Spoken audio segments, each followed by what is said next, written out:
Oh, welcome, my friends, to another episode of Dax Startup Journals. Today, we're going to be talking about a subject that everybody seems to want to know: how to raise money for your startup. And investors, you might find this interesting as well.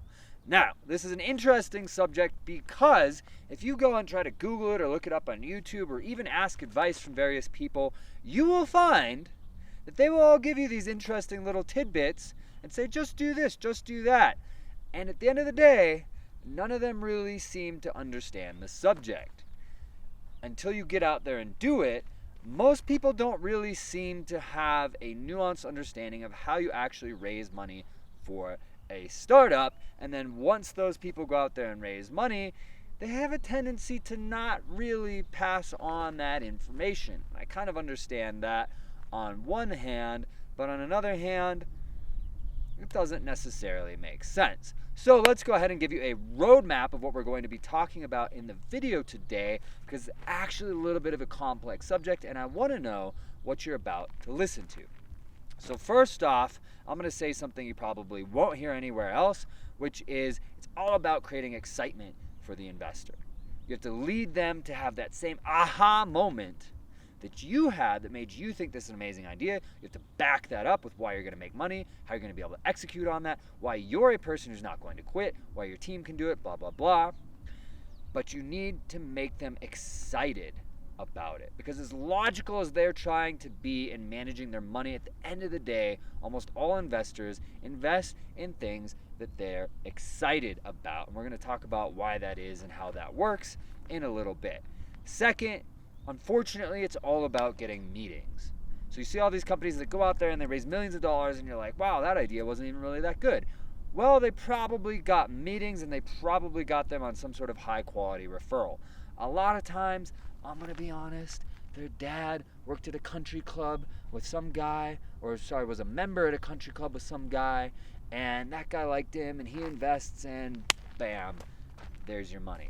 And then somebody saw that he invested and followed them, which is the next topic we're going to talk about, which is it's all about getting the ball rolling, but it has to be getting the ball rolling with some investors that other investors know. And then we're going to go over the nuances of a lot of these different things. But that's basically the roadmap to how you raise money for your startup.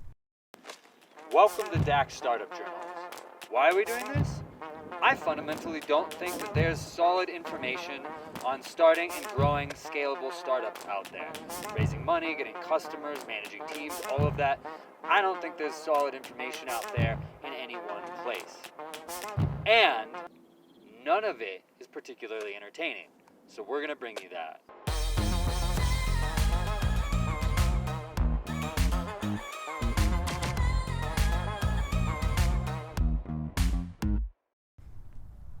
Now, the first thing is getting an investor excited. You have to think about, from the first time that you contact them, what does that look like? Step into their shoes. You're busy. You're getting a lot of messages asking you for money. A lot of them, if we're talking about angel investors, don't write a lot of checks. My friend who's a venture capitalist, she told me that they heard about 2,000 submissions. I don't know how many of those actually pitched them, but 2,000 submissions last year, and that they wrote, I'm trying to remember the exact number here, but something like 9 checks. 2,000 to 9.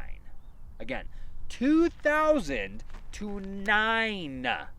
And that's a small venture capital firm writing checks, I believe, in the $500,000 to maybe $2 million range. I've heard some angel investors will listen to hundreds of pitches and write 1 check. So you've got to stop being you for a moment. Yeah, you think your idea is great. Yeah, you can tell people why, etc., etc. You've got to step into their shoes and really imagine that you're them. How does that first contact happen?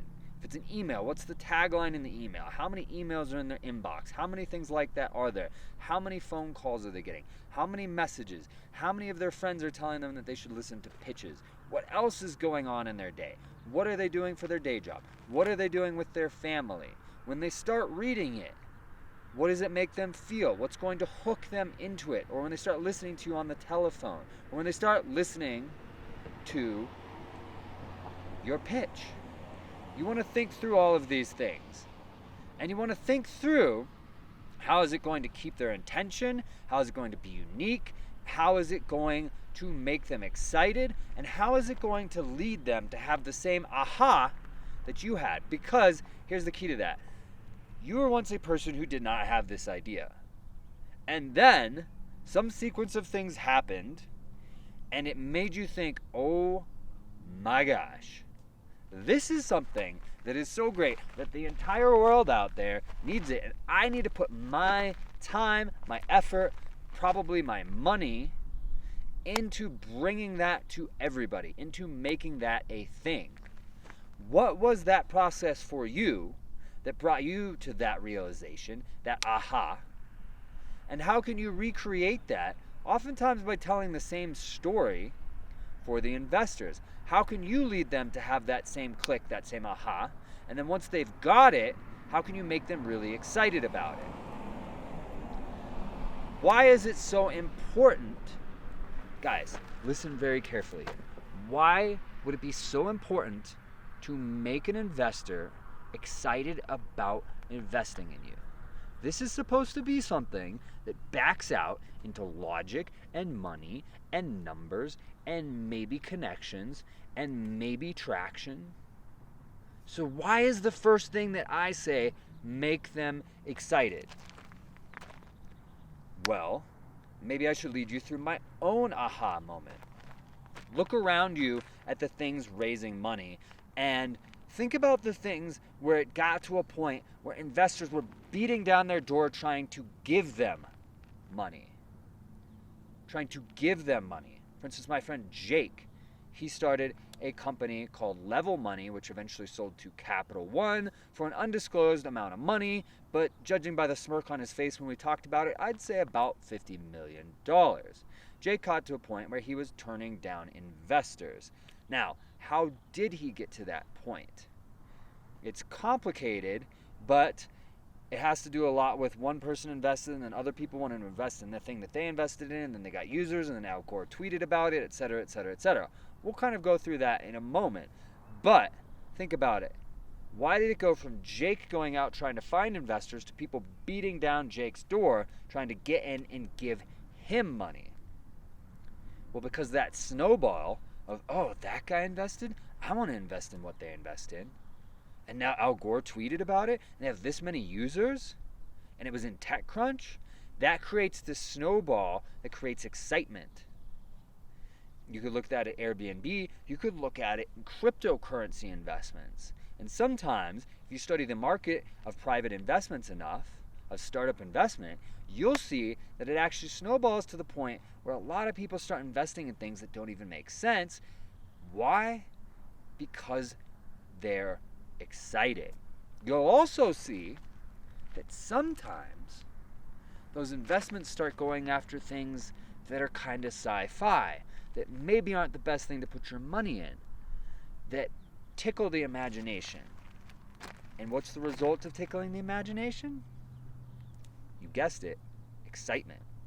Sometimes it's flying cars for taxi services. Sometimes it's artificial intelligence. Maybe both of those make sense. Maybe one of them doesn't. Sometimes it's all of these things that tend to tickle the fancy of an investor that maybe was a sci-fi fan and wants to realize the future, and this thing hits on something that they thought was really cool when they were a kid, and it gets exciting. And then you look at other things that people really dive into. A lot of times it's things where you've got that famous hockey stick. They're starting to gain tons of users, make tons of money. They have all this traction and it's shooting skyward. But what does that create? Excitement. And other times it's somebody like my friend Kevin Systrom who started Instagram, maybe going out and starting another company. For instance, Lisa Falzone, another friend of mine, she started Revel, which is a point of sale system that I believe sold for something like $500 million. Maybe I'm wrong. If I'm wrong on that exact number, you can leave it in the comments. But it sold for something like $500 million. Well north of $100 million at least. So, very big company. She then goes out and starts another company, a security company, which is kind of an umbrella and they do a lot of stuff. Now a lot of investors are beating down her door trying to get into her next thing. Why? Because the $100 million, multiple $100 million woman is going out and doing something else. And we want to get in on it. Why is that? That's exciting. You've got a proven entrepreneur doing something new. What does that create? It creates excitement. We could keep going through examples like this, but at the end of the day, investors invest in things that make them feel excited. And when they're excited, they then try to back everything out and figure out if they can justify the investment by the numbers and the team and any referrals and any traction and blah, blah, blah. So what really happens is if they're not excited, even if all that other stuff seems there, they're probably not going to invest in you. I'm sorry to say that. Even if everything else is there and there's no excitement, they're probably not going to invest in you. But if they're excited, they're going to try to use all of those numbers and everything to justify investing in you. So on one hand, no excitement, you're fighting from behind and you might never get there. On the other hand, with the excitement, you're now ahead of the game and they're trying to justify the investment into you. They're trying to make sure at that point that it makes sense. Which brings up another point. Investors are generally just looking for a reason to say no. Could be the title of the email you sent them, not going to read it. Could be the first line of the email you sent them, not going to read it. It could be the way that you open the phone conversation, not going to meet with them. It could be anything about you, anything about the idea. They're looking for some reason to say no so that they can move on with their day, with their job, to the next thing, because ultimately they invest in things that excite them and that don't give them a reason to say no. Now, to the investors listening, you should probably think about that for a moment. Mark Zuckerberg dropped out of Harvard, was in trouble with the disciplinary commission, was living in a house and coming to our parties at Stanford. Yeah, Mark Zuckerberg used to come to our parties and he would hang out and he was kind of weird. There was a lot of reasons to say no to Mark Zuckerberg. Steve Jobs, the son of a hippie, kind of frustrating, kind of a hard person to work with. Somebody who, according to the books that I've read about him, used to blow stuff up. There's a lot of reasons to say no to Steve Jobs. We all know that people like the founders of Airbnb had a lot of people say no to them, which means there were a lot of reasons to say no to them. Over and over again, the people that make the most money as founders also had quite a few reasons to say no to them. So if you're an investor, you might want to question that. But if you're a founder, that's just how it works. They're looking for reasons to say no, to pass on the investment, to pass on meeting with you, to pass on even reading anything you send them, to pass on even listening to you. So you want to create excitement while also avoiding reasons to say no, and then you justify it with the numbers. Now, excitement has another side to it, which is hype. Hype is very interesting. That's a complete topic. I have a lot of expertise in practical psychology, which is why I can figure out and understand a lot of these things. Hype is very interesting. But let's just say that hype is a lot of people talking about something that is developing or is going to happen in the future. It could be like a Floyd Mayweather Conor McGregor fight. It's going to happen in the future. A lot of people are talking about it, and then there's the element of excitement. So there's basically three pieces. A lot of people are talking about it other than you. It's either developing or going to happen, so there's a future element to it, and there's excitement. That's basically hype. So a lot of hype is generated by, here's the article in TechCrunch, here's the article on this, here's the article on that. You've heard other investors talking about it, blah, blah, blah, blah, blah. And then what's the thing? Is it going to be happening in the future, developing or getting bigger in the future? And then why is it exciting?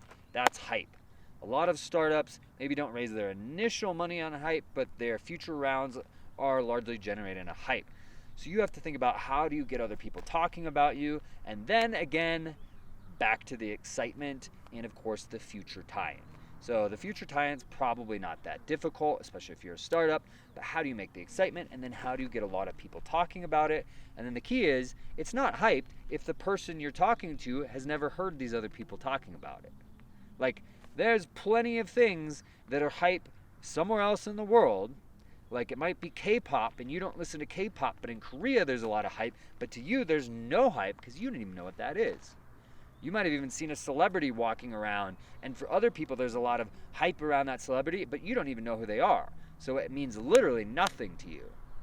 So hype is only valid if the person you're talking to or dealing with has heard the buzz, has gotten into the excitement.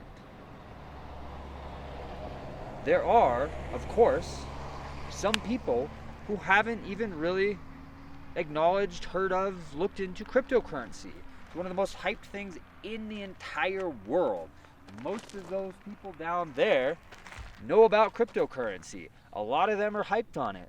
But some of them don't know anything about it, or very little. They've just heard it. There's no hype for them, right?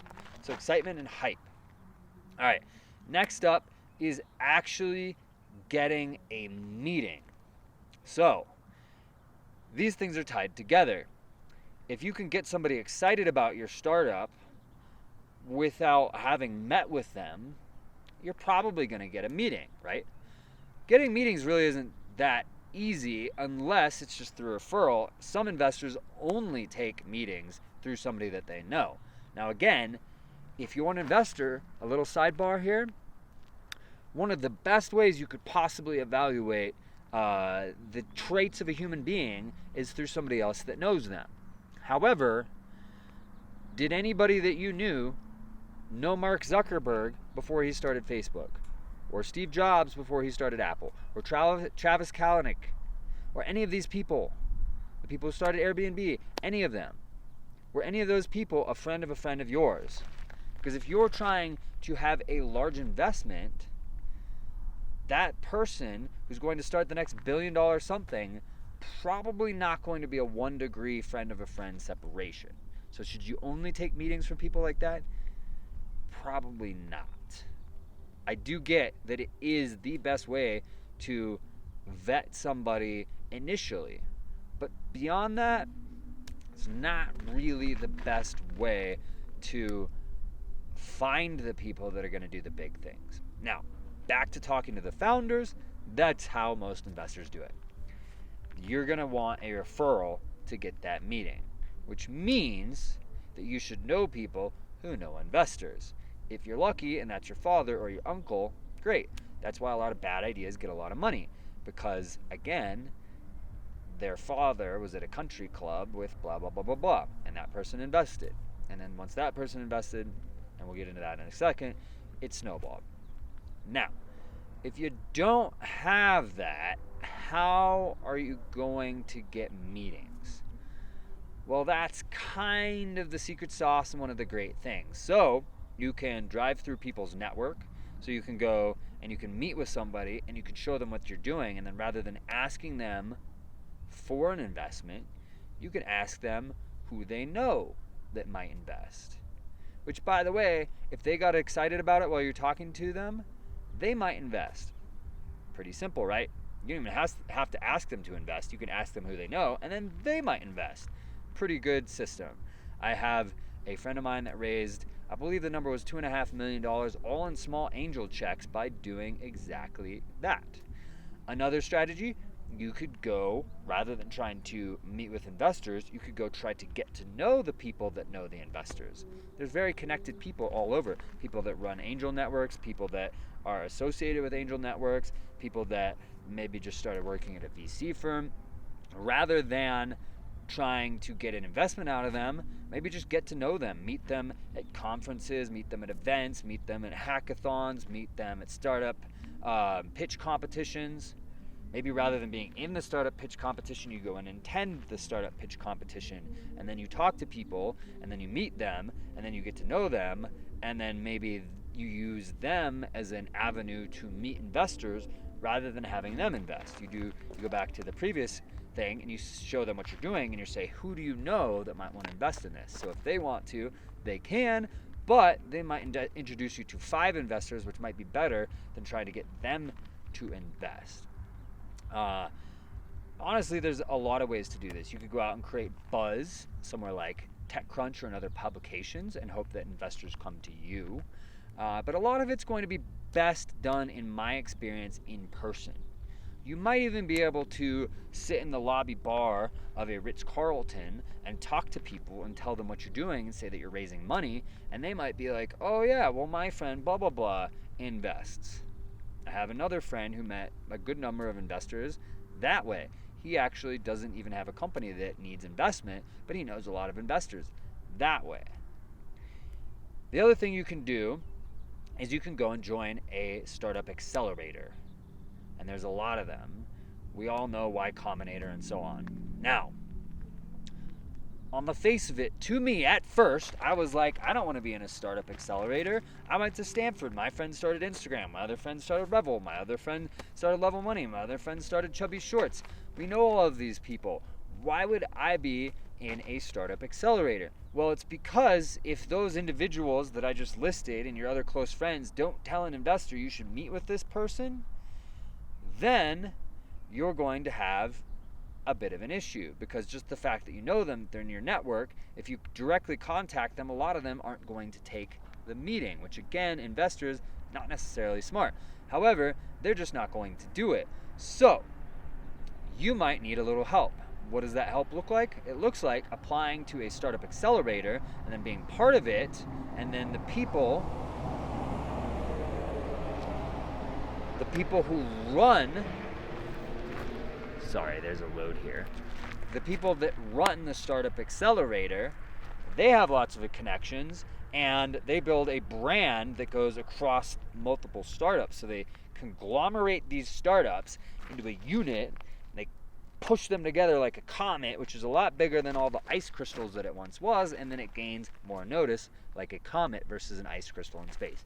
Makes a lot of sense, right? They use this snowball effect. Sorry for another comet reference. They use this snowball effect in order to draw more attention, bring in more investors. They can have days where the entire accelerator pitches, etc., and that helps you get people to listen. And then, because they're a little bit picky about who joins, you can be like, I'm a Y Combinator person. A lot of people take a meeting with you just because you were in or are in Y Combinator, or so on and so forth. So, on the face of it, it seems like startup accelerators maybe not necessary for everybody. Now, if you need help going through the process and you want somebody to help you develop and have somebody to help you get meetings and so on and so forth, it makes perfect sense. If you maybe have a better idea what you're doing, you've got a better network, you might not see at first why you should be part of an accelerator until you start seeing how easily they can help you get the meetings that you want and the other connections that you want. Because if we go back to the first thing, you can always ask people that are in your network who they know that might do a thing. So the more that you can implant yourself right in the middle of a hub and get 30 connections, a PR person, a startup lawyer, a bunch of investors, a bunch of other founders, then you can go to them and start working one more degree of freedom out. And then if you get to know any of those people, you can work through them. Now, you can't just meet somebody and then ask them immediately who they know unless you can get them what? Excited. Now, finally, you could try cold contacting. One of my investors seems to have reasonable success cold calling and so on. I just find that basically seems to hit a filter where it becomes difficult to even get somebody excited enough to take a meeting. If you're going to do that, you really have to think through, like I said, what the subject of the email is, or the opening line of the phone conversation, or how you contact them in the first place.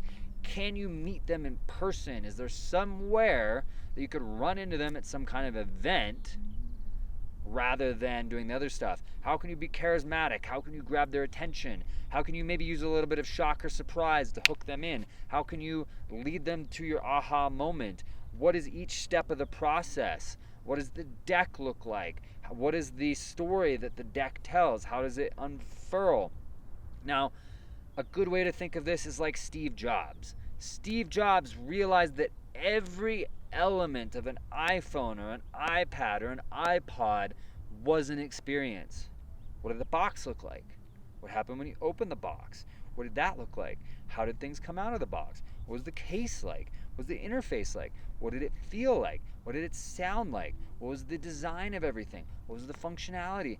So what were the commercials that told you about this thing for the first time? What was the launch event like? What were the colors in the room at the launch event? How did he speak? When did he pause? How did they build excitement in the launch event? So that from before you even knew about this thing, to the first time you heard about it, to the time you learned more about it, to the time you got the box, to the time you opened the box, that whole thing, all of it created the experience and the excitement and the hype and the build-up and the suspense. Each part of it. So you can think of whatever you're doing the same way. The deck, the tonality that you have on the phone, the way that you look at somebody's eyes when you talk to them, the graphic designs in the deck. Are there any graphics in an email? Do you call them or do you email them, or do you run into them at an event? Do you have somebody send an intro email? You could think of all those things like Steve Jobs might.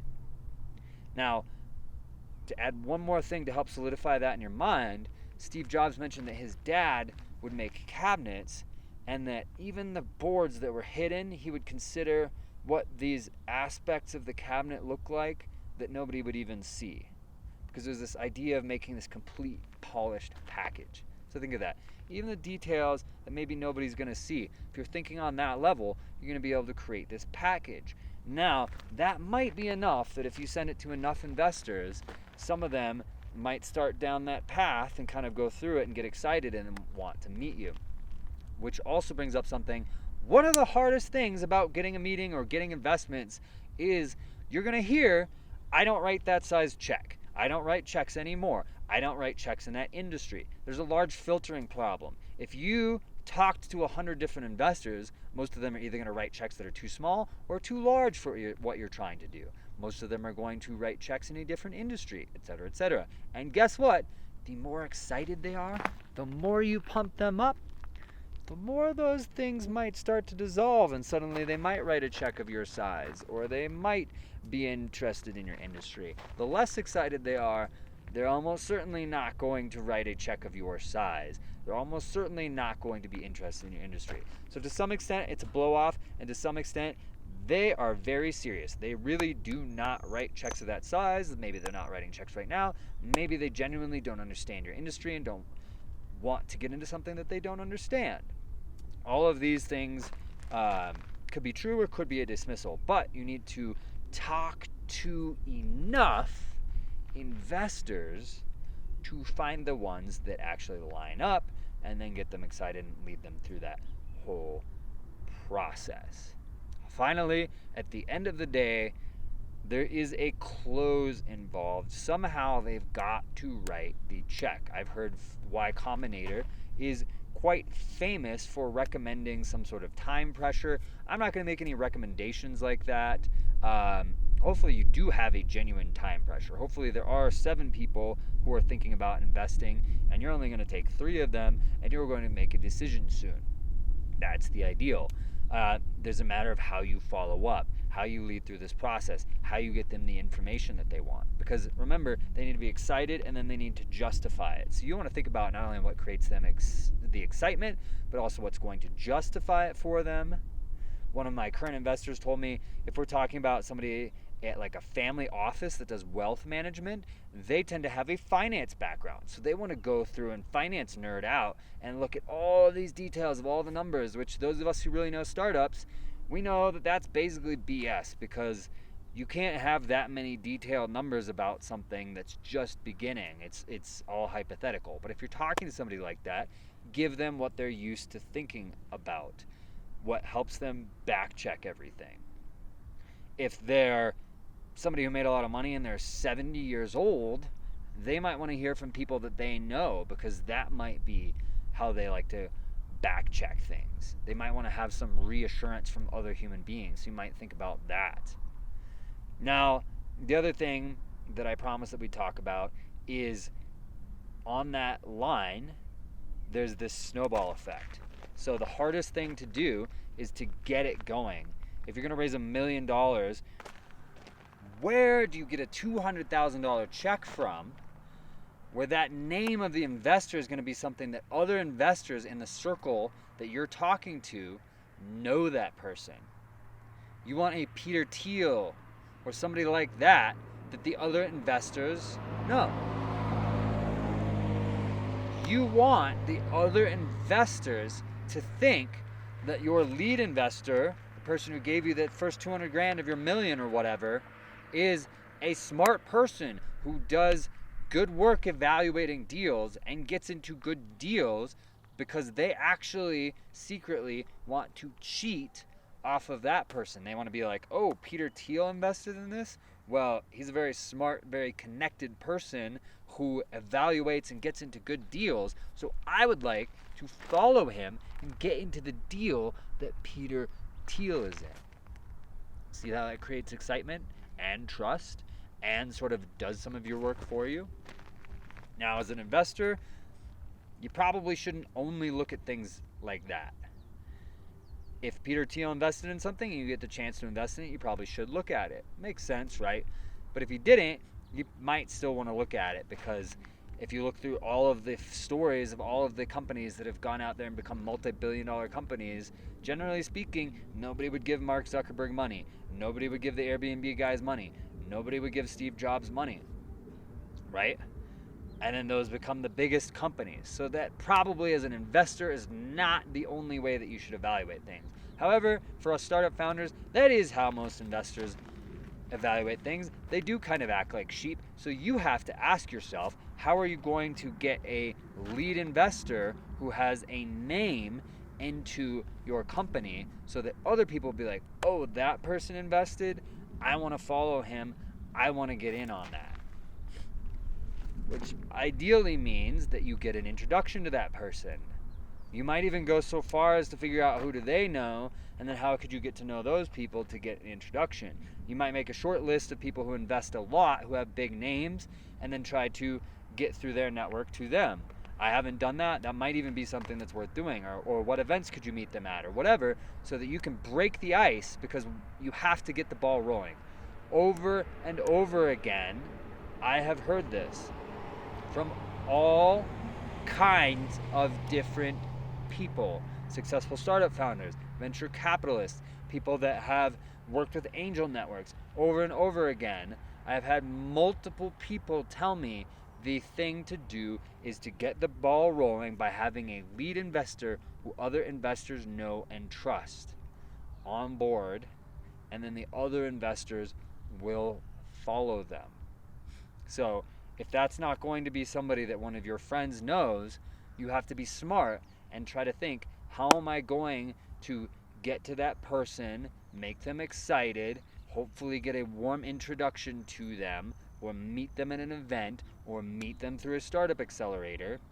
And if you're like, I can't do all those other things, again, you might have to go the startup accelerator route so that you can get the ball rolling so that the other people will follow. Because I'll tell you, that's really where a lot of these stories of like, I went out and I was trying to raise $700,000 and I got 1.7 million.